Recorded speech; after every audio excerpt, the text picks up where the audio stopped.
Felicia From the Michaels, moment my you hear his princess, voice, you has know been they're entertaining going to be audiences problems. with a unique Joey style Coco Diaz has of been rocking provocative humor comedy since the stages for 90s, all right? 15 years. With her You've seen him in tongue-in-cheek, films and she's been television, exploring but such his topics real as the patois, as dynamics his of the fond of saying, male-female are the relationships, stories from or his as we call past them here in and the his studio, chaotic dirty views on thoughts, life that will make and this the podcast proliferation a different of the beast. sensual Raw feminist. pain and She's a little passion is how to firecracker really rolled up, and that's describe why I this love her, and that's why Cuban-born you're going to love New listening. So Jersey tune in, all right? animal. It's amazing how the last 4 or 5 years I've been using more emails and writing more things on the computer, and it's made me a better comic. Like I'm sharper, even if I'm not writing comedy. And I tell people that all the time, I used to sit there frustrated for an hour, like I can't write a fucking joke. So I put my notebook and go home. You know what? You can't write a fucking joke, write a story. Write about yesterday's lunch. And it'll loosen you up. It's like sticking a finger up your ass when you're constipated. It'll loosen your mind up. You're not going to spit fucking jokes right away. You know what I'm saying?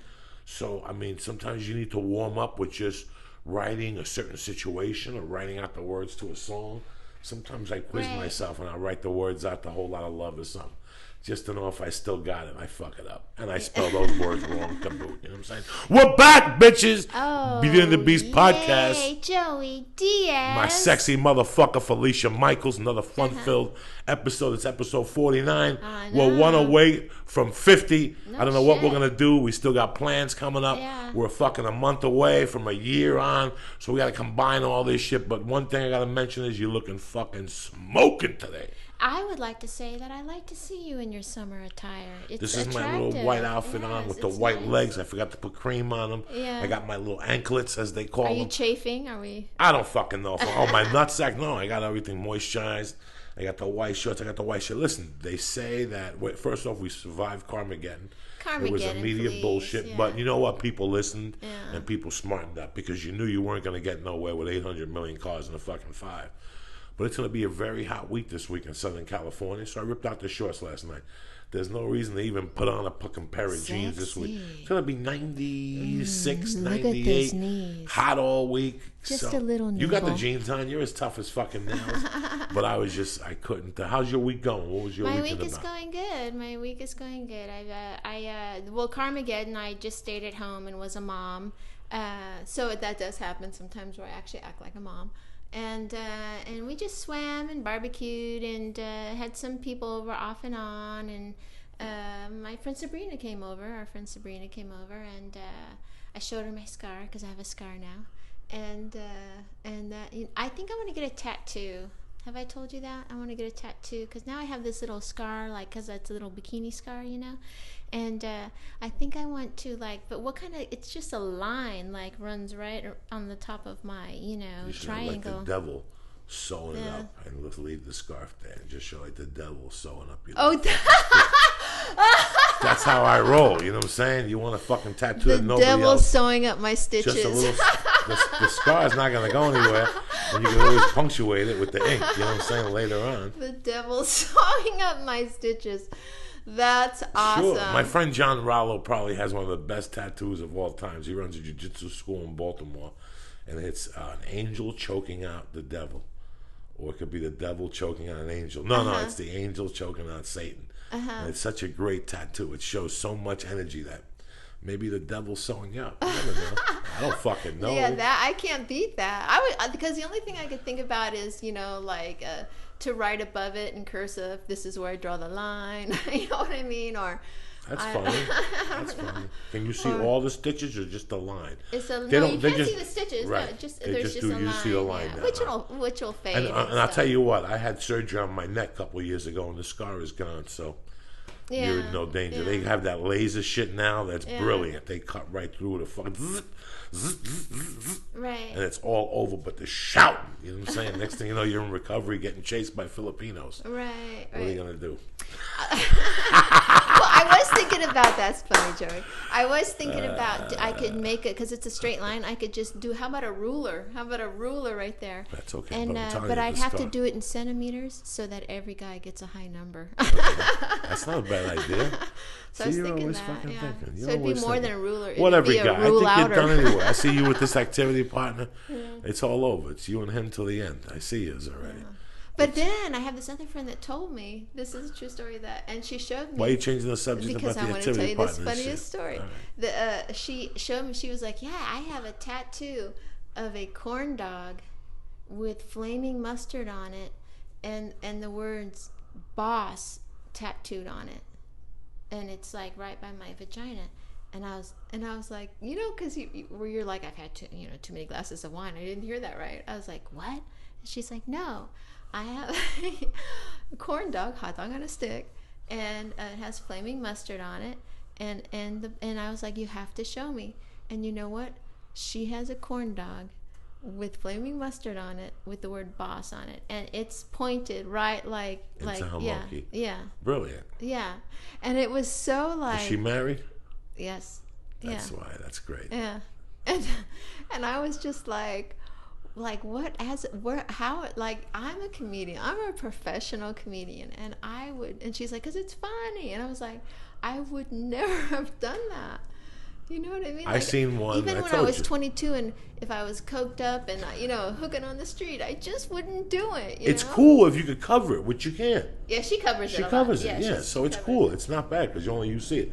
But I told you, I seen the tattoo of the guy as the chick's asshole, and there was a rabbit going into a hole, and she had like weeds around her asshole, and there was a little rabbit going into her asshole. I've seen it in a tattoo thing one time. How fucking cool is that? You told me this before? I think I said it on the podcast. I never met the person or nothing. No, right. But So I thought it's her asshole. I thought to me, if you're going to do a tattoo, go all the way. Yeah. This bitch took her asshole, and around her asshole she drew bushes and shit, rocks and caves. Right. And her asshole was the hole where the rabbit goes into. Well, she has nerves of steel. Put that bitch in charge. Yeah, a woman that can do that should be running everybody. First of all, she had to bend over the whole time, and the whole time she's having a doubt. Not to mention the blood's going to your head, which it makes that doubt fucking stronger. I think if you're bent over and someone has a needle with how ink strong is that? in it, that's a lot of trust. And has plied your cheeks apart, I would say at that point there are no doubts. That's fucking amazing. I mean? That's fucking. I have no tattoos, and you don't have any tattoos I don't have either. Any tattoos. And I thought about it at times, and other times I'm like, nah, there's nothing that I want to get put on this fat, disgusting body. I saw Harry Potter last night. That's what you said. You liked it? I liked it, yeah. I mean, I'm a mom and I have kids. And what I didn't like about it is there was someone that had a baby in there. But where the baby's old enough to go, Mommy, Mommy, Mommy, wah, Mommy. Like, it was just like, I can't believe that this whole theater, not one person stand up and says, take that baby outside. Like, I wanted to do it, but my kids were there. I didn't want to be like that, be their member. What kind of person, but this is what I always thought about. What kind of person would you be? First of all, what movie did you go to? What time? Harry Potter, and it was at 6:55. 6:55. Yeah. 6:55. The busiest fucking movie of the fucking day. And you're going to bring your kid. That takes balls on your end. And like I've always said, and people look at me and think I'm an asshole, but you really got to think about this shit. Like I just read something on an airline that there's an airline that's not letting kids on. Oh, really? There's somebody who said, no, it's over. Yeah. Fuck you. Fuck you, And listen, man, I got a red eye to fucking Pittsburgh a month ago. I'm not complaining. I didn't pay for the fucking ticket. I'm sitting there, and there's a kid in the fucking back all night. People take that red eye to fucking take a nap. And you're going to come on there with your fucking kid and walk around with that smile on your face. And it's like, and what killed me the most was that I had a good seat, but I'm looking at this going down. And this is what kills me the most. The kid's crying, and she's got the fat fucking husband walking back and forth with the kid. Do me a favor. Get your fat ass up and get that fucking kid. You're the mom. It's 2 in the fucking morning. You don't know what could have led up to that. Maybe he didn't do one fucking thing to get ready for the trip, and she did everything, and then the deal was you do everything, and then I'll take care of the baby on the plane. No, the thing is you have to be considerate of other fucking people. That's the point of the fucking story. You bring a kid to... I understand it's your kid. Like I tell people, and please do not get offended if you don't want to listen when I say this. You fucked and suck. Why should I put up with your fucking kid? You're the one that fucked and sucked, and you got your chiz on your fucking monkey. Why should I put up with your fucking kid in a plane or in a movie theater, guy, or even in a fucking restaurant? Well, I wouldn't do it to people. You know what they should do on planes is they should just say if you have a small child under the age of 2 or 3, then it should be the first 5 rows. No, don't let them on at night. Let them on at 6 in the fucking morning. and fly with the rest of the people. No, dog, you don't want to hear that. If not, you would have brought your fucking kid on the plane and cried all night. Well, see, I will tell you that I had the worst plane experience in my entire fucking life with my youngest one. And we were on a plane. Oh, it's horrible. He was like 2, and we were on the very last row right before the shitter. And he was the most insufferable piece of shit on the planet. Where were you flying from, too? We were flying from, I think, Wichita to Los Angeles or How long Florida. ago was this? Well, this is like 8 years ago. But and then he just was able to talk, and he was just such a fucking jerk, and he had his own seat and everything, and I pinched him, and then he was like, "Why are you pinching me?" You know what I mean? And then I was just like, I can't, if I was at home, I'd swat his butt, but you're not gonna do that on a plane either, because then someone will. Here's the thing about when you have a kid, people either be like, "Shut that kid up," or other people would be like, "I see you abusing your kid." It's like, you know what? Don't bring the kid on the fucking plane. This won't happen. Anyway. Just think about it. Before you and your husband are planning this trip Yeah. to Hawaii, 4 fucking hours, and you got a 2-year-old and an 8-month-old, just think. Just fucking think for 5 minutes and go, what's easiest for everybody else? If you don't have the due for the first class ticket or whatever, I don't know what the fuck to tell you. But I just think about it. Listen, I was married. I know what it was. I remember when Pretty Woman came out. I wanted to go see Pretty Woman. I always liked Richard fucking Gere for The Office and the Gentleman. And here I got my wife, and she's like, I want to go see Pretty Woman. So I said, we're going to go. She's like, let's go at night. I go, no, that's fucking rude. We're going to go in the daytime. And we went in the daytime, and as soon as the kid went, I got up and went outside with the fucking kid. As bad as I didn't want to go with this fucking kid, even though it was my child, I didn't feel in my heart that I wanted to go with a child because I know the experience. And that was me in my junkie, don't give a fuck about nobody days. I thought that way. Yeah. When I just don't. I understand you want to do what you want to do in your life, but you also have to realize what it is to the people around you. You drive in fucking Hollywood. You're going down the street and there's a guy and a chick making out, just in the middle, and there's 4 cars deep. And people wait for that shit. And then when you give the guy the fucking horn, he gives you the finger. Like, you're fucking wrong. That's the shit I'm talking about. The same shit, it applies with the fucking kid, too. Right. No, it does, because this person, it was a couple. Jesus fucking Christ. It was actually an Indian couple, and it was like, really, dude, you can't see that, that this isn't correct? It always... But what saves it is the fact that no one said anything. That kind of saved it. Like, at least most of us try to be smooth under the situation. Well, you can't say nothing because you cannot be politically incorrect. But it's not what you say, it's how you say it. Thank God for Bose speakers on a plane. Thank God I fucking found those speakers and I put them on my ears. Yeah. I don't hear shit anyway sometimes, but Jesus fucking Christ, that's not the point. The point is we got cotton balls for everybody. You should think before you bring your fucking 8-month-old son on a goddamn red eye, man.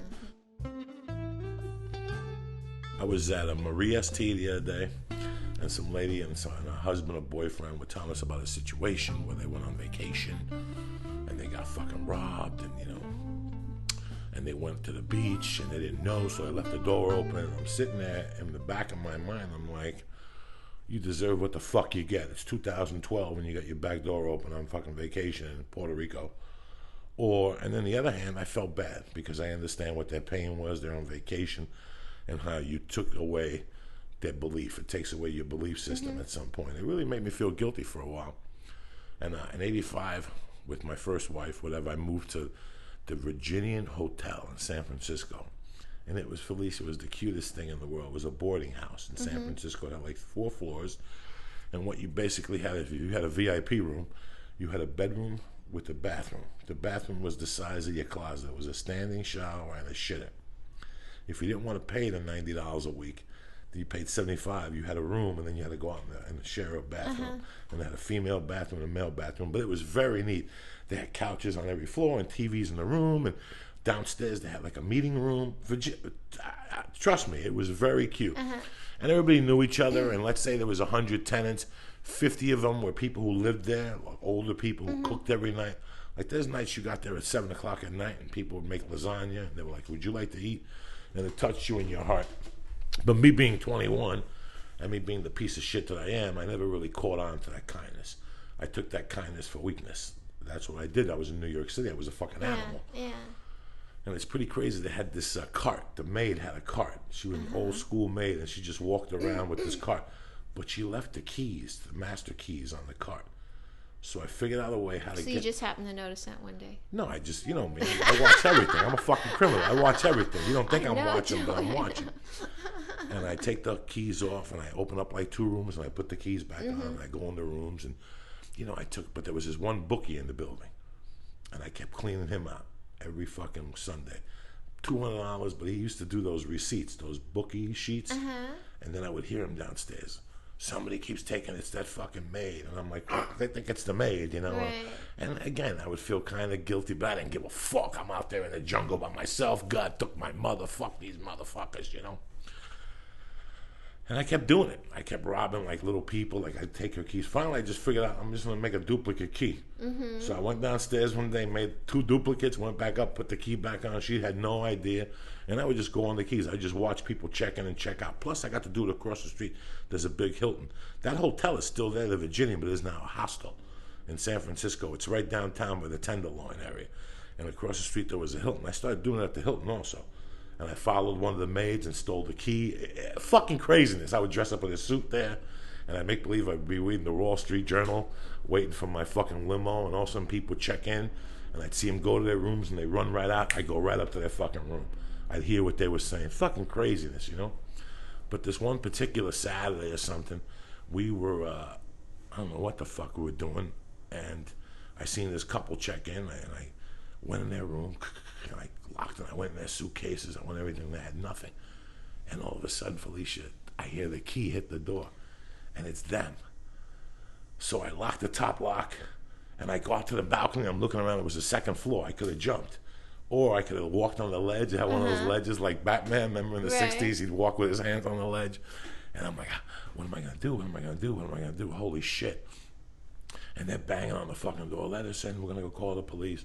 Oh, they know you're in there. Yeah, the landlord comes up and he's banging. And he's like, now for 2 months, I'm ripping off apartments in this place left and right. They're downstairs scratching their head. This is at the Virginian. This is at the Virginia. Oh, They're okay. like, what the fuck? Who's doing this shit? So you live there too. I live there too. So this is why I you thought know you were shit. talking. You were saying it was the Hilton. No, this is the Virginian. This is the Virginia. And it's so funny because these are all the things I live on. You don't shit where you sleep. That's why I know all about this shit. Jesus, Joey. So finally they get the door and they come and they got 2 San Francisco cops, an Asian one and a white one. And they're like, what's going on here? And I'm like, I was looking for a towel and I didn't know. I went to get the maid and they're like, how'd you get in here? I go, the door was open and then these people fucking knocked, so I closed it. And they searched my pockets. They looked around the room. They said, nothing's missing. So like, he's saying the truth. We can't press no charges on him. The Germans are like, we want to press charges and all this shit. So they let me go. So I know what's going on now. I go, the rest of the building's gonna know. So I pack my bags and I fucking go to Reno for the night. And I remember we took those buses from San Francisco. You ever take one of those? Like $5 to Reno, and they give you a $10 coupon. And we got on there, me and my girlfriend at the time, who was my wife. She wasn't my wife yet.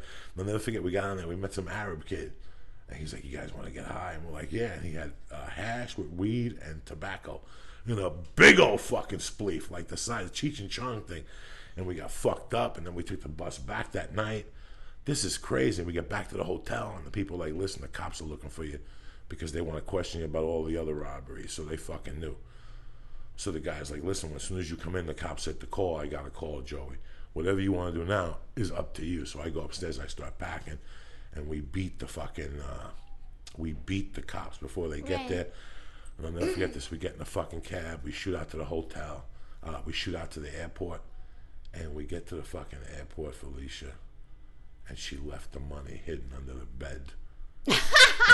All the money we had. Really? So this is horrible. Like, we had to call her brother. How much money do you think you had in there? $3,000 cash. Really? And now we have $2 on us. So this is a fucked up story. We fucking had to go into the airport, call her brother to pay for our plane tickets back to Colorado. The cab driver was like, where's my money? And we go, listen, dog, here's the story. I'll never forget this. Way. Here's the deal. This and this and this and this. We have no money. If you give us the fucking address, we'll send you the check in a week. And he's like, I've heard this before, but fuck it, do it. But the whole time when I was there, I was stealing jewelry and pawning it and taking the cash. And some of the jewelry was my wife's at the time. So she's like, we got to go back to San Francisco and get that jewelry and get the 3. I mean, this is fucking craziness, So you went Felicia. back? No, I just went to Colorado, and like 3 months later, we went back and got our TV, and we got a bunch of shit that we had in hock. That's how we basically got out of town that time. And then that's what happened. We sold all the shit that I had stole with credit cards and accumulated like rings and stuff I had. And half of it we pawned with, because the guy's like, I can't buy all this stuff. I could pawn half of it. And we're like, yeah, whatever. We were just going to sell it, but it was such a nice TV and such a nice, like, we had engagement rings and we had jewelry. And she ended up going back, but one of the things we always did was we paid that cab driver. We actually mailed him the fucking check, and then when she went to San Fran, she called the guy, and the guy picked her up and drove her back. She made a one-day trip. But it was so weird how, when they were saying that story about the vacation, I felt so bad about that story, Felicia, because it was such a nice hotel until I went in there with my bad fucking energy. And I realized that years later, like, I wish there was a way I could repay those people back, because it was so bad. And Felicia, it was right there for the opening. I was out of New York City. Shit like that was easy. That's what I did every day. You know what I'm saying? Like, that was just a quick way to get $200 or traveler's checks. I was the king of those fucking traveler's checks. I bet you were. Oh, my God, because no ID. All you got to do is match the signature on the top. What, are you fucking kidding me? Now, a person who's on the other end of that, they don't give a fuck. Yeah. They're going to get money on it or not, whether it's stolen or not. Traveler's checks, they pay right to the whole. So don't ever believe that the retailer's going to sit there with a magnifying glass looking at your signature. Yeah. They don't give a fuck. They're going to cash anyway, too. So it's a two-way street. That's the other end of the coin.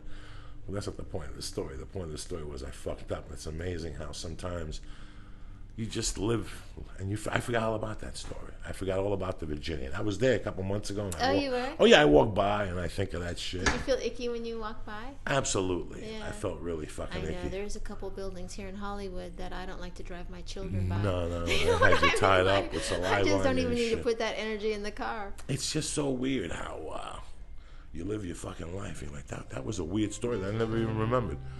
I never remembered till that lady brought it up the other day. So. If you have a great story, why don't you email us? That's right, at beautyandthebeastpodcast at gmail.com. Because we do get the best emails. We really do. We got some good ones this week. By the way, I wanted to talk about something that I remember. Do you watch Louis? Yeah. Louis' a great fucking show, and I like him. Yeah. I've always expressed my like for him. And it's really weird that, I don't know if we talked about this, for the last 3 years. You know, when I first got here in 99 or 98, I basically signed with a manager 2 weeks later, and one day he called me and he sent me in for NYPD Blue. And on the way out of the NYPD Blue Boschko building, they were interviewing people for the basketball, and the lady just happened to be going in the hallway as I was walking by, and she goes, "Are you here for the audition?" And I wasn't lying, Felicia. I was there for an audition. So she goes, "All right, read this and tell me when you're ready." So I came in, I said it, and I booked it. And I was SAG. First fucking 6 months. People come here their whole life. They're dying to be SAG. I just walked into town, booked the commercial, and then the next one was basketball. So they made me SAG, you know? So it's really weird. Once you start acting, your management takes you to a different direction, or your agents, they send you out for more auditions. Then you get the bug, and you really want to do certain shit because, you know, you came up watching these movies with these people or whatever. You walk into remember the first time you walked into the store, you seen somebody, whether it was Robin Williams, you seen somebody, and you were like, wow, they're on TV. That's what I want to do. Yeah. So I remember booking basketball, and I booked a pilot, and then I laid off acting for a while. I really wanted to study it, and I wanted to work on my stand-up, so I took an acting class, plus I did stand-up. And then I came back in like 2002, and I booked Mad TV, and I just booked a couple of rare other like little co-star shows. Then I booked a couple movies, and everything was great. And then in 2007, I was on My Name is Earl, and the strike came to town. It just fucked everything up for a lot of people. It changed a lot of stuff. For a lot of people, you know. And, you know, I had just gotten off coke, and I couldn't understand it. Like, I'm just off coke. My life's going to start, and there's a fucking strike. So here when I was coked out, I was booking all these fucking jobs, and now I'm ready to fucking book, and there's nothing to book. And then the strike was over, and I started going out for auditions, and, I mean, for 2 or 3 years, I didn't know what was going on. You know, I went through like 2 agents. I didn't know what my agent quit. I mean, I wasn't getting in on this. People come up to me and say, hey, there was an audition last week. So I finally signed with this fucking one agent. When we went to sign, he goes, this is going to be tough. He goes, I'm going to start you off from scratch again because the last 2 years you haven't been going out. And I got to tell you something. I was at the end of this January, I was 0-38 with the guy. I had gone on 38 auditions and didn't book nothing. So I was starting to feel like a little bad about myself, Right, you know? right. And thank God I had the podcast and answering emails and just doing general stand-up and writing. I didn't dwell on it. I didn't really dwell on it. This is the thing about being experienced or being older, I guess, or just knowing your life. Like sometimes you have a problem That's and you true. dwell on it. Yeah. But I knew I had a problem. I knew it was eating me alive, and I did what you're supposed to do. I went back to an acting class, and I took the ABCs down, and then I just realized this. I realized this wasn't. I had gone through this. That I just had to bang out the numbers, and I kept going in for these things. I kept getting callbacks, Felicia, and fucking nothing. I'm like, what the fuck? So a couple months ago, I said, fuck it. I'm just not even going to call in for auditions no more and stuff. And he kept sending me out, and they just kept getting better and better. And one day I went out for this audition. I'm sitting there, and I'm like, I don't belong here. Look at all this guy's meek. Look at all these guys. They look meek in here. But when I walked in, she goes, Joey, this isn't a regular kid's show. This is real acting. We want you to act. Don't play it, just act it. And I went in there and acted, and boom, I got the job. So I was like 0-43, and I booked the job, you know? And then last week I went in for an audition in Felicia. It was on the lot. So when you go on a lot to an audition, you see a lot of people that you wouldn't normally see. So the first guy I see is one of the gangsters from Midnight Run. He's like 60 now, and my fucking dick got hot. I'm like, wow. And then I seen Sonny Red from Donnie Brasco. And then I seen Stephen Bauer from Scarface. And I was talking to him for a little while. And I seen all these actors that I grew up watching. You know, I just grew up fucking watching. And all of a sudden, I went in and I left. And the next day, I'm waiting for the call to book it. And I see the call, and I go, and they're like, they want to see you again. So I'm like, God damn it. So I go back in there on Wednesday, and I stand online again. And this day, I see some people that I know.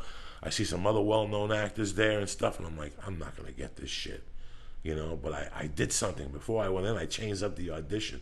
They gave me notes. They said, don't be such a thug. Slow it up. So I said, you know what? I'm just going to go in there like Joey Diaz.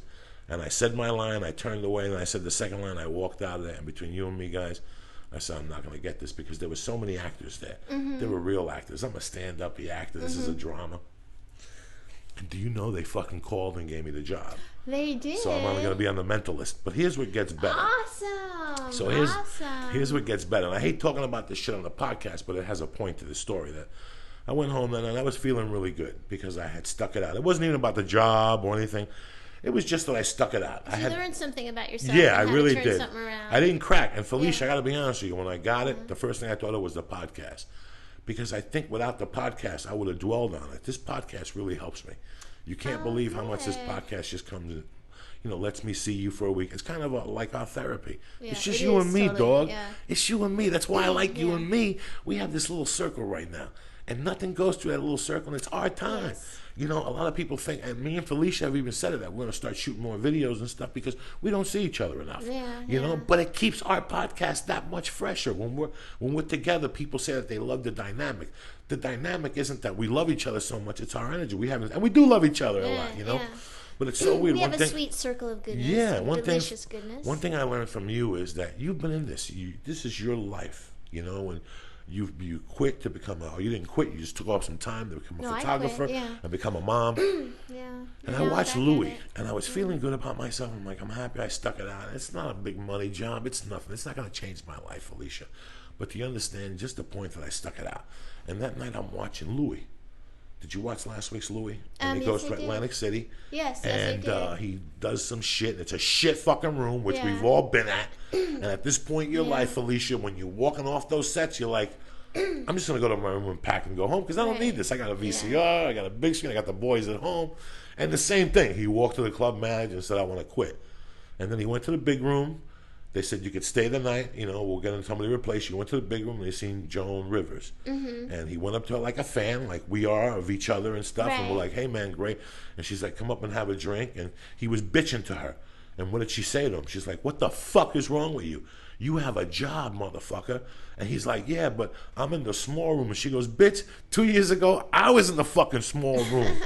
You know, but this is what this is about. There's ups and downs. And there's ups and downs in life. But you're not going to know unless you fucking live through them. You don't quit. You don't quit what you are. I mean, she fucking broke it down, Felicia, that everything I was feeling was now being told to me. Like by this fucking Joan Rivers, who is just, you know, it's not like she's she's not my Richard Pryor, Right. but think of what she's But done no, as a she's lived fucking life. woman. Yeah, she's think of lived what a she's life. done No, as she's a lived woman. life. She's been there. Did you see when she goes to him? She goes, do you know how many dicks I sucked? Guess how many dicks I sucked? And she's like 30. Fuck you, motherfucker! I never sucked a dick. I mean, I didn't see that part. It was brilliant. Yeah. It was one of the most brilliant things. And you know what's crazy, Felicia? That we know this about ourselves. Yeah. Whether you're a plumber, a writer, a painter, a carpenter, whatever you are, we know this about each other. We know this about ourselves. We get our own insecurities and our doubts. But it's fucking true. We don't quit. There's peaks and valleys. It's not going to be great every day unless it wouldn't be a fucking job. But what makes it not be a job is that we fucking love it.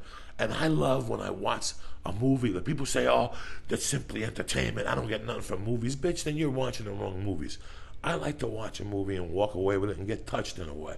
I like watching Cocoon to see those old fucks break into the building and then they gotta go to Mars with the Martians. I don't like stupid shit because it gives you hope for another fucking day. Right, yeah, and that's what that show did that night to me. Like I had already been happy about feeling like I did, that I was gonna go quit and go sell cars.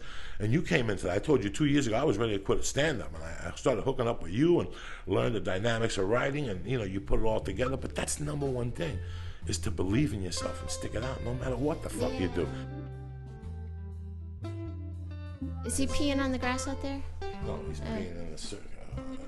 Yeah, he's peeing on the fucking grass. Man. Jesus, that damn dog. Where do you want him to fucking pee? I mean, he's got. I want him to pee in the side of the house where I lock him up 23 hours at a day. When he fucking pees, I just watched him pee for 2 minutes. I It reminded me know. of like when you were a kid and you go to Barnum Bailey Circus and you get good seats and you get there early and shit. You got your little fucking light and you're swinging it around and stuff. And right as you're swinging it around, in the middle of all this, you're happy. It's your birthday. Your mom took you. There's elephants. There's giraffes. There's people fucking Circus du Soleil. Before Circus du Soleil was an itch in his daddy's pants. And all of a sudden, the elephant will stop right in front of you and take a fucking shit. And just not a shit, but pick up his leg and it's like 22 pounds of just dump fall and in front of you. And it splatters on you. Oh like my God. And some kid comes around and rakes it up. And that's the end of your fucking zoo and your animal experience. Once an animal shits in front of you and you see the fucking realities of an animal that they don't show you on Wildlife fucking Special on Animal Planet, it's so fucking real sometimes. It's like Gallagher, but with elephant shit. Yeah, and it really does. Like you're like, oh my God, I've never seen that on a TV. Fuck these animals. And it smells horrible, Yeah. I can't even imagine going to Barnum and Bailey Circus. Have you ever gone there? I was actually thinking about taking my kids there. It's an adventure. Like when I was a kid, there was that. You had the Harlem Globetrotters came to town once a year. And you went down there, Meadowlark Lemon. The Meadowlark Lemon stabbed his wife, and that whole thing went down the drain. He did? Or his wife stabbed him. Something. It was domestic violence. Yeah. You know how it fucking goes. You know what I'm saying? Right. How are you today, my little I'm princess? good. How are you? It's fucking just getting ready. It's going to be like 100 degrees all week. Yeah. And you're going to be in Palm Springs, which is going to be 190 fucking 4. I know. As I'm editing this, know that I'll be nursing a son. No, editing. You're not going to be editing. You're going to be on all fours, sucking and fucking and banging. You don't know that. I don't know that. What else do you do in Palm Springs? Are the kids going with you? I can't wait. Are the kids going with you? No. All right then. Go with me. So you're going to do adult things. Now, what is there to do in Palm Springs? You go to a restaurant, you get some coffee, you swim a little bit, you take a stream, you take a massage. Yeah. You guys are going for 5 days, so some fucking will be involved in that motherfucking equation. You know what I'm saying? And I'm happy for you. That's very nice that you're going on a romantic interlude. How many days is it? 3 days, 3 nights, 4 days. 4 days. Very nice. Yeah. See, everything's working out with you and the activity partner. You might even give him a notch up. He's moving from activity partner up from an associate. Just stop yourself. The activity partner is perfectly positioned. I know. You put him as a soldier. And you know he feels the same way over here, As a soldier. We were talking yesterday about Colorado and how I used to have no fucking disregard for anything. And it's a really bad quality to have at that age. I thought the world owed me something. As do a lot of 20 and 21-year-olds, And a couple months ago, we were joking on here about, did I get fucking hit up on Facebook by some weird people? Like, I just finally, this name is in my head all the time, this Crip that I went to prison with. So I hit Facebook up the other day, and I hit him up, and he was in there. And it wasn't him, but the kid had the same name. So I finally messaged him, and I'm like, are you Torre's son? And he's like, yeah, that's my daddy and shit. I'm like, your dad was a good man, tell him to call me. He never got back to me. But sometimes it's so weird how people have hit me up on Facebook and I've been blown away. And the other day I got a hit on Facebook. And when you know the name like you know the name, like Right. you like I know that Yeah, name, yeah, yeah. and you click back on, and I clicked on, and I looked at the picture, and I'm like, I know this motherfucker, and I looked at where he works, G&G Construction or something. I'm like, I know this motherfucker, Colorado, and I just moved on with my life. And I was telling you yesterday about a story when I had no regard at all, and I feel really guilty about that because then I got the riot act read to me in '84, but it was still '83, and I was in Colorado, and I didn't know what I wanted to do with my life. I still had the criminal in me, but here I am trying to really get it together. I was taking classes. And one day I'm at the little mall. You know, Colorado's a very community oriented. At least it was at the time. Like, if somebody needs a job, they don't put it in the paper. They just tell people, hey, if you know somebody who needs a job, tell them to come to me. And I was at the mall one day, and there's an old guy. It's got to be like 60-something. He's like, hey, you know anybody who's looking for a job? I'm like, I'm looking for a job. And he's like, I'm Is rebuilding. this the mall where you were stealing the tennis shoes and working there as a tennis shoe Yes, salesman? no. This is that's Boulder in '85. This is '83 in Colorado. Okay. And the guy, and I had tried to get all these jobs in the construction field, and I just didn't want to do them. Like I worked as a plasterer for like 2 days, and basically all it was building fucking scaffold. That was horrible, Felicia. After the third day, I'm like, I'm not doing this.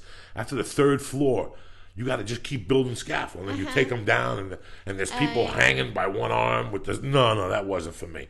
So I quit that. And then I got a job at the same. This was going to be a big hotel thing, and it had a lot of trades in there.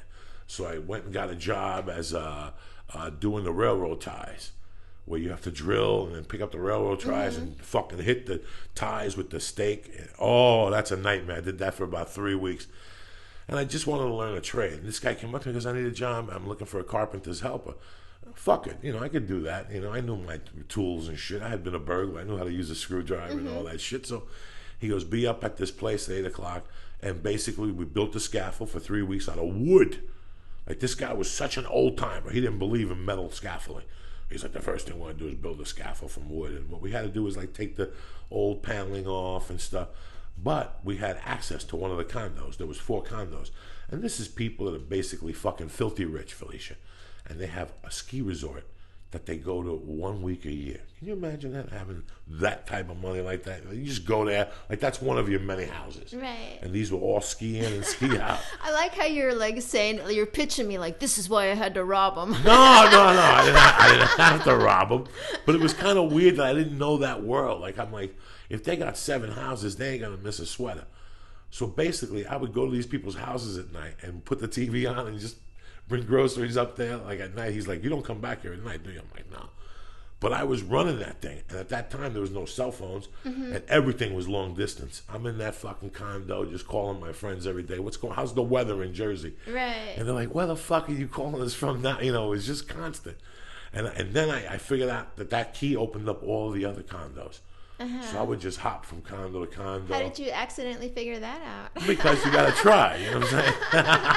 But it was so weird. Like, it was so weird to me that I lived in this place. Like, the job lasted 3 months.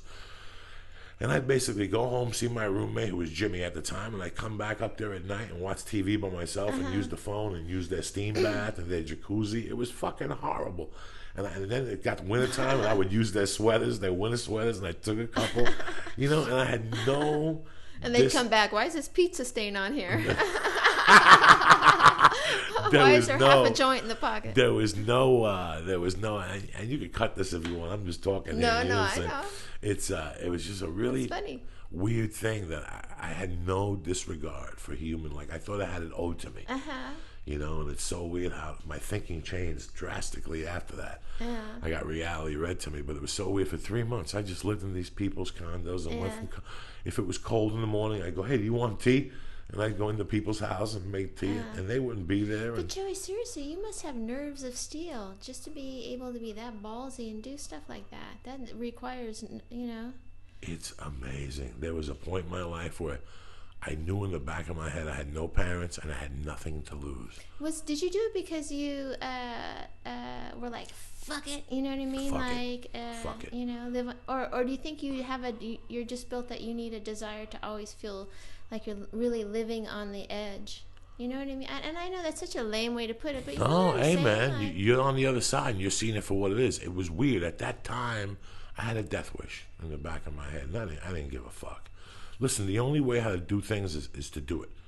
There's no, I don't like pussyfooting around. If we're going to go in that fucking house because they got a kilo of coke, let's go in. If we break the window, they're going to hear us anyway. You know but what I'm by the way, saying? you're kind of that way with comedy, right? Aren't What do you you? mean? I mean, as far as this is how it's got to be done. We're going to do a podcast. Like how we started, like, let's just try to write something together. You know what I mean? You would come over and we would write, and then after a while you said, oh, well, we should do a podcast. But you were the person like, here's the phone call, let's do it, and I'm going to meet you there. You're that guy. You're like that, I would think, in any kind of endeavor. That's just how you're built. But the point of just what compelled you to do such risky behavior. Nothing pisses me off more when somebody has a job to do and they put it on somebody else and it doesn't get done. And at the end, you realize that you could have done it. Mm-hmm. Doesn't that fucking get to you? That's always gotten to me. That's always gotten to me. Like, you know what? You're one of the boys. Hey, do me a favor. Pick that sock up. They walk past it. Yeah.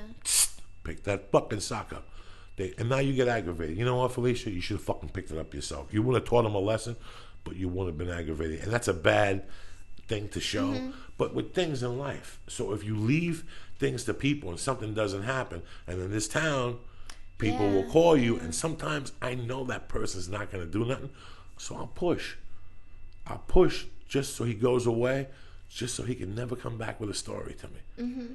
Do you follow me? Because I made the effort. How many people contact you weekly? Oh, I got an idea for this. What we're going to do is we're going to do this and this and this and this, and I'm going to get the marketing.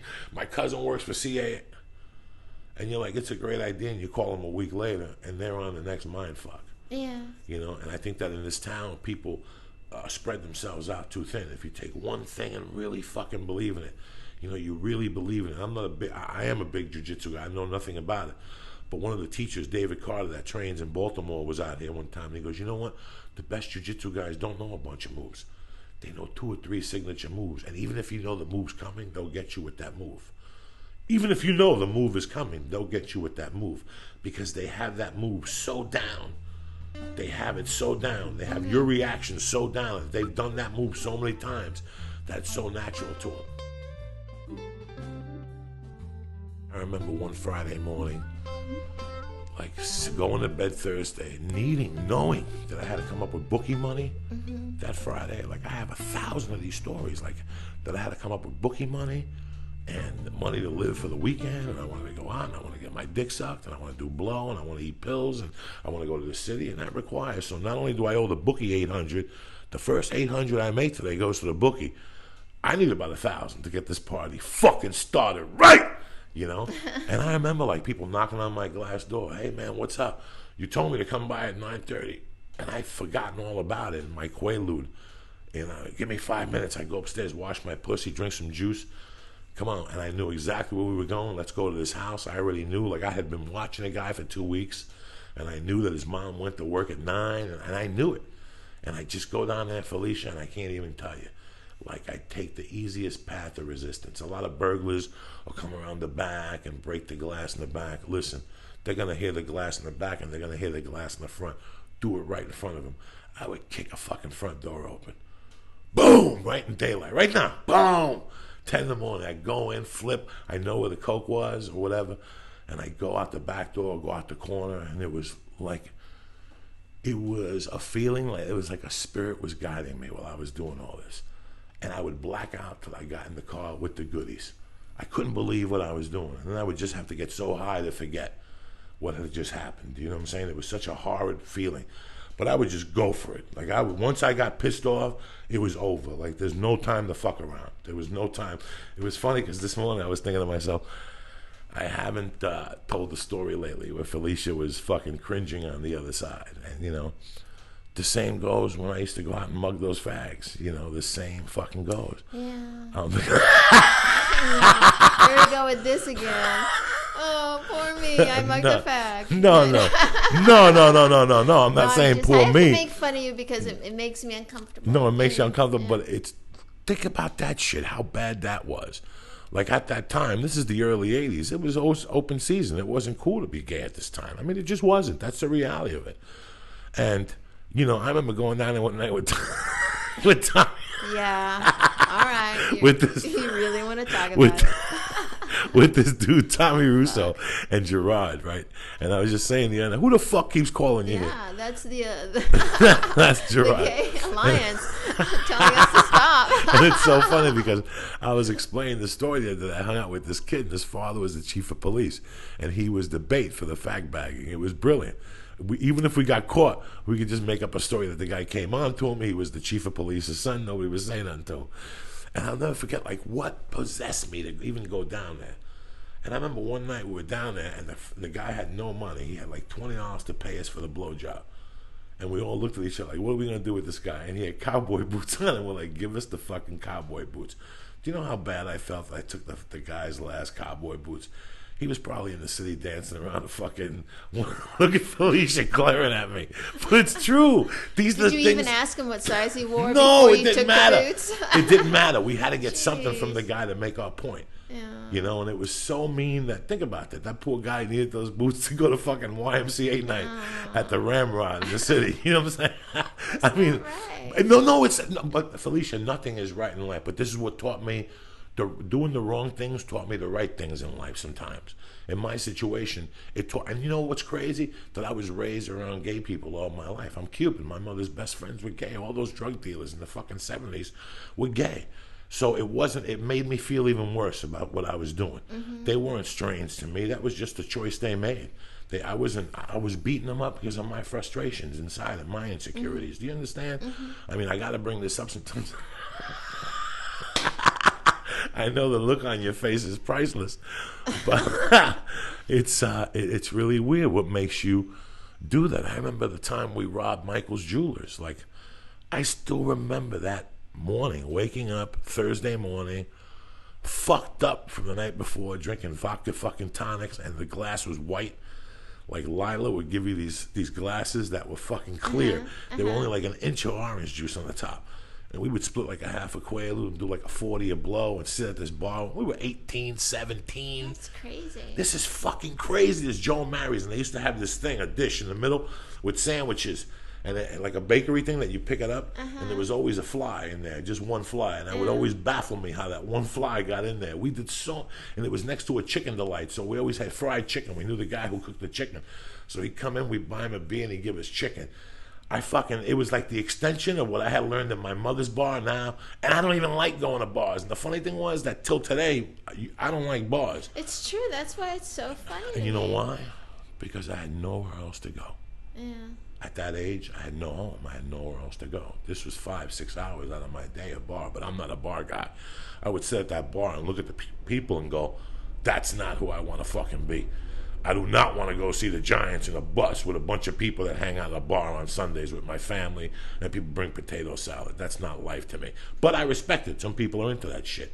But that's not what I wanted to do. And it's so weird that in those days, I'd hang out at that bar from after school to about 6. Mm-hmm. We'd go home. And we go back up there about 9 and sit there. We were in high school. They didn't card you. There was no... Did you guys look just really old for 16, 17-year-olds? We acted old. When we were 16, we were men. We acted old. You know, we acted in a certain way. We didn't act like kids. That, you know, like, I laughed my ass off at Michael Jackson that he got his childhood taken from him. I got my fucking childhood taken from me. You know, I didn't know what it was to be a fucking kid. I had one Christmas that I remember. You always ask me, what was your memorable 4th of July?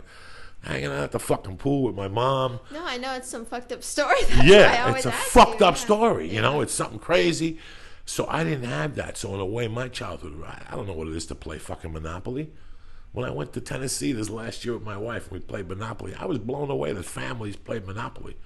We played fucking Monopoly in my house. We played fucking hide the bindle. We play emotional Monopoly at my house. Yeah, we play emotional Monopoly. A fucking Monopoly. A fucking Monopoly. But it's weird that it's true. Where did I get those balls from? But I think of those stories like I walked into a jewelry store at 10:15 in the morning, asked the lady if my bracelet was in. She said, yes, what's the name? I gave her some fake name. She turned around, walked in the back. And I picked up a fucking thing of chains and bracelets and walked out of the store with it, knowing it was grand larceny. Do you understand me? I mean, when the chips are down, nobody was more ready to go than I was. And that's a quality that's good, but it also scared the fuck out of me. That's the quality you're talking about. I do have that. I don't fuck around. No, I know. Let's do this. There's no drama. There's no drama. The ice house. No. But even in life. But I could see, you know what? When that happened at the ice house, I saw like, oh, wow. That's the part of Joey that does that. I get pissed off. Yeah. I got that blood that boils. And then you were gone. And I have no compromises. That's the thing is you have always a great exit quick plan. Gift. Yeah. Gift. You do. It's a gift. I learned from Juan Tuero, my stepfather. If Juan Tuero taught me anything, he used to, and it's true because I never understood it. You know, so you're at this party for 30 minutes, and now it's going to take me 15 minutes to say goodbye. 7 of those minutes are people going, stay, stay, stay. And it's drunk people getting on your fucking nerves. Stay, come on, one beer, blah, blah, blah. So he used to always go, look, grab your jacket. Watch this. Yeah, but just grab your jacket. Meet me in the front in 3 fucking minutes. And I mean, 3 minutes to him meant now. Like if I watched my little clock then, 3 minutes, I'm here. Where the fuck you been? You said 3 minutes. No, 3 minutes means now. Like that, and I learned that from him. You gotta go. Like I seen him get out of a car once and beat the fuck out of a guy because he was hitting a dog. And, and it amazed me how he got back in the car like nothing. And there was 50, maybe 100 witnesses on that street, and none of them could identify him because his walk back to that car was beautiful. His head was down. He looked straight. He didn't make eye contact with nobody. He got back in his car. The only thing that you had him on was the license plate. If you even wanted to look. He just beat up somebody who was hitting a dog. Do you understand me? There's a way of doing shit. You know, I could walk down the street as big as I am and you won't even notice me. Or you could notice me. I can make it 2 ways. I can make you notice me or make you not notice me. My foot, my feet, I walk real fucking light. I was born to be a burglar. Even at 300 pounds, I could tippy-toe behind your ass. I was thinking about it today when I was walking at the park, how light my step is. And that's from all my years of early karate, learning how to pivot your feet and shit like that. I love all that stuff. That's all traits that are fucking brilliant. But the exit is always the best. So you were light in the loafers? I was always light in the loafers. Always. But Maybe it's really, that explains a lot. It's really weird how people get caught. And I've been in situations where I've done something, have turned right around, and as I'm walking out, the cops are coming by me. Yeah. And I've walked right past them. I just told the story yesterday about the San Francisco cops, how I put them together. I was walking by. The Germans were like, this is a fucking outrage, you know. And the cops are like, what do you want us to do? They don't even see me. If I want to be seen, I can be seen. Right. If I don't want to be seen, but I learned that exit is the most brilliant thing in the world. Before you do something, you better know your fucking exit. Before you make that punch, and this is all that's going through your mind while he's saying, fuck you, motherfucker, cocksucker, I'll kill you. All this is going, you got a smile on your face this whole time. But this whole time, you already know you're going to punch him. That was the best words my mother ever fucking said to me. 2 of the greatest things my mother said to me was, if you're thinking about hitting him, you already fucked up. You fucked up. If you thought about hitting that motherfucker, you should already thinking about once that punch goes over and he goes down, what direction you're walking to, who might jump on you, who might be a hero, but the door is straight ahead. So right from that punch, I'm walking fucking straight to that door and you're not going to see me. You're not even going to know if it's Joe Diaz. How's that one for you? Even though you know Joe Diaz, you're not even going to fucking know it's Joe Diaz. That's the brilliance of that escape route. Yeah. You got to have that shit planned. Before I go on stage, I'm looking at the door, what door I'm leaving already. You ever seen me? You know that. I know. I go on stage, I'm not even looking at that fucking stage. I'm looking at the quickest exit out of here with no contact whatsoever. Where'd Joey go? He went outside to smoke a joint. He's already on the 5 past Disneyland. One of the craziest things I ever did that I think will always stick out was when I was about 13, I rolled a drunk. Like I got into rolling drunks. You ever roll a drunk? 13? You're like, no, like the first time. Like the first no, I did that when I was 9. The first time I rolled a drunk was like the night that I told you that was like a big night for me. The night Freddie Prinze died. The night Freddie Prinze shot himself in the head. Yeah, that was a Friday night in Jersey. I rolled a joint. I rolled a drunk that night, and I took a shit in the cemetery, and It was. Are you fucking serious? I totally remember that day. It was, oh my God. While I was doing my thing, you were How old were you at that time? You were a young girl. You were in the 8th grade, 7th grade, something like that. Yeah. And I remember that we used to go up to the high school to play basketball, but we were a little on the criminal side. And a bunch of us went up there one night, and sometime the walk home, you know, the number 1 bus would stop at like 10 o'clock. So after the number 1 bus stopped, you were fucked. And he killed himself like January. It was freezing. So it's like me and 4 gorillas. We went to see a North Bergen basketball game. On the way out, we walk out. We're in there talking to girls. It was around the time where we, you know, manhandled that girl that you don't remember. Right, it was like a year after that, or 6 months after that. This little crew would go up there.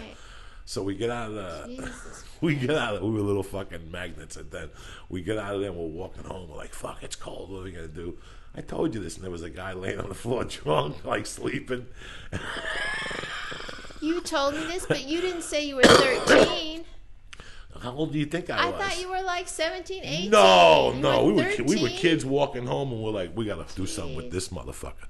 We should get some money from him and get a cab. That was the plan, to mug him and get a cab.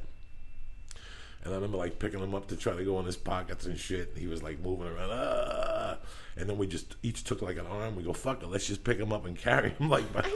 So now the story is 3 or 4 13-year-olds were carrying a passed out drunk guy across the road, and cars are going by and no one stopped. People were beeping and waving, like, what's going on? We're like, fuck it, we're taking him to like a hospital. Fuck that. We were taking him. It was right in front of the high school, and there's little alleys that you could take people in back there and like just do whatever the fuck you want back there. But as we were carrying the guy, he came to. Yeah. And he started swinging, and we started running away, so we all lost. How frightening must that have been for him? He comes to, and there's 13-year-olds carrying you across the street, and people are waving, and it's all slow motion. People were beeping. It was nighttime. People were beeping. Like, what the fuck? People were pulling over, going, what are you doing with that guy? We're like, fuck you. You know, we were like, he's drunk. We're taking him to the doctor. And they're like, okay. And it was just this, and we're carrying him like, like one arm and shit like that. And then the guy is coming through, and he's like, what the fuck are you kids doing? So we ran in all different directions. And I always knew that North Bergen, like I said, is the second hilliest city in the country. And a lot of the cemeteries are built on the hills, but they have a lot of like shortcuts through the cemeteries. So I went through the cemetery, and I had a shit terrible. It was fucking, and it was freezing out. It was fucking freezing out, and I had a shit, and I didn't know what to do. I'm 13. I had never taken a shit outside, but I heard about people doing it. So I went to like this grave that was there like from 1910.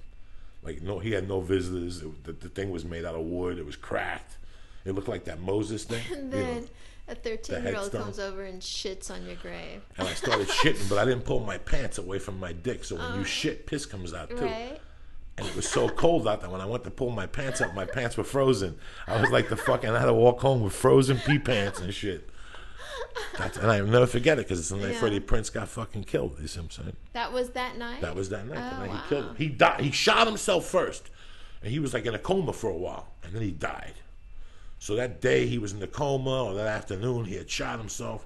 And the results didn't come until that night that he had passed away. So it's weird how you associate dates and shit with different fucking people. Well, I remember that day because I was going to carpool. I lived in the really shitty part of town, like right next to a trailer park, and in Colorado, in Fountain, Colorado, a little town. And this woman came, and she was someone's mom, and they had a Vega, and we got in. And I remember as I closed the door, I broke the handle, and no one noticed. And then I looked over to her, and she had on like culottes or something, and she had really hairy legs, and she had the radio on. And as I thought, oh, when I grow up, I should always shave my legs as an adult woman. And then on the radio, Freddie Prinze dies, newsflash. And that's what I think of about Freddie Prinze. Like that whole winter. And at that same time, you were in North Bergen doing I think we were in the 8th grade. Because that winter was like, I was like a basketball animal. Like that's all I wanted to do. And that was the winter also that I had gotten left back, and I became friends with this grade, and I had known these guys, but I became really tight with them. And at that time, I was starting to become, a little hot little Cuban young guy, and I was starting to date these girls. And at that same time period, we had a fucked up situation in the 8th grade with coaches. We didn't have all these coaches, and this guy agreed to be our coach. His name was Georgie Frank, this big German guy, and he hated fucking Spicks. He hated black people. He hated everybody but white people. And they were Germans and they were firemen. And he didn't really know about basketball, but he cared about us. We'd break his balls in the court. But he was kind of an asshole, but he had a hot sister. So let's say I was 13. She was like 15. He had a hot little fucking sister. And I used to play CYO ball at St. Michael's CYO. I played Catholic youth ball. And she went to school at Holy Rosary Academy. So they would cheer for us, kind of, sort of. And then she cheered for us in the 8th grade. So I kind of like hit on her and stuff like that. And she was kind of a little older of a freak. You know, I didn't know. So we started making out. You know, we went on little dates, and the brother hated it. He fucking wouldn't talk to me in practice. He tried to bench me, and then we had to write a fucking note to get him out of there as the coach. I never seen him again, but it was classic because I think I told you this in the podcast too. We started hooking up little by little, and it started getting hot and heavy. So she used to cheer for this other football team. Like they cheered for a Marist football team in the wintertime. And I would meet her. She would, like, let's say the game would finish at 7, 8:30. The game would start at 6. She would tell her parents she wasn't going to be home till 11. So I would meet with her, like rendezvous with her, like at fucking 8. And we'd just walk around, Felicia, in the winter, like drinking a little bit of Boone's Farm. Remember the first time you drank Boone's Farm, the cherry and all that shit? And I remember one night they had just finished the grammar school. It was fucking freezing out. And we went behind the gym at the grammar school, and I had shoveled it. I was into, like, always shoveling the night before, like where I was going to take my women to hot spots and shit. That's the first time I ever shoveled for this girl. And I took it behind this little thing there, and we started making out. And I didn't know what to do then. And I went down on her a little bit. And then I went up on her. Like, I went down on her, and then I started fucking her. But it was weird. Like, I think I fucked her, and she was a virgin. So I didn't know this. So I went back down on her, and she was bleeding. I never told you this, Felicia? Yes, I did. I don't think so. And then she got all upset. You know what happens when you divergenize somebody? They get upset and they start crying, and you have to dry off the puddle, and they put their panties back on. You got to walk them home. It's going to be okay. But it was dark out. So I go home, and I walk in my house, and my mom's there on a Friday night, which she was never home on Fridays. She was there. And she's like, "What's wrong with you?" And I had blood all over my fucking face with little pubic hairs dried on my face from the wintertime. You know what I'm saying? She's like, "Who attacked you, the wolf man? Get upstairs and wash your face. What happened?" I told you, you dirty bitch. Well, I don't know. I'm. You know what? It's funny how I wonder if people listening to the podcast experience this, but when I hear your stories, I hear them like this, and then I hear them a couple of days later when I edit it all together. And sometimes you forget, or you know, when you're listening to it to edit, you hear different things, you know, about it.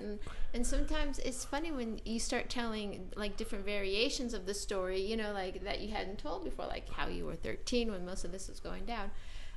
It's a weird thing to like kind of mentally put it together. You know? It's so weird that those couple and it's a years. cool thing. It's like brain candy. Oh, it was so weird those couple of years before my mother died. You know, like how I used to just, and that's true. That's very good quality you picked up. I do. And it's not like a control freak. I just like to be on top of my shit because nobody else is going to be on top of your shit. Like you can. That's the bottom line. That's the bottom line. Nobody else is going to do your shit like you, Felicia. You know? Yeah. On that note. I love you, sexy bitch. We'll be back, bitches. Beauty and the Beast. I think we can say goodbye. We can say goodbye? Yeah, we got enough. We'll be back. Thank you for another fun-filled podcast. What do you think, Felicia? I think we have the best listeners on the planet. Tell your friends. You sexy motherfuckers. Till next week, have a great weekend. Stay black. Mwah. Mwah.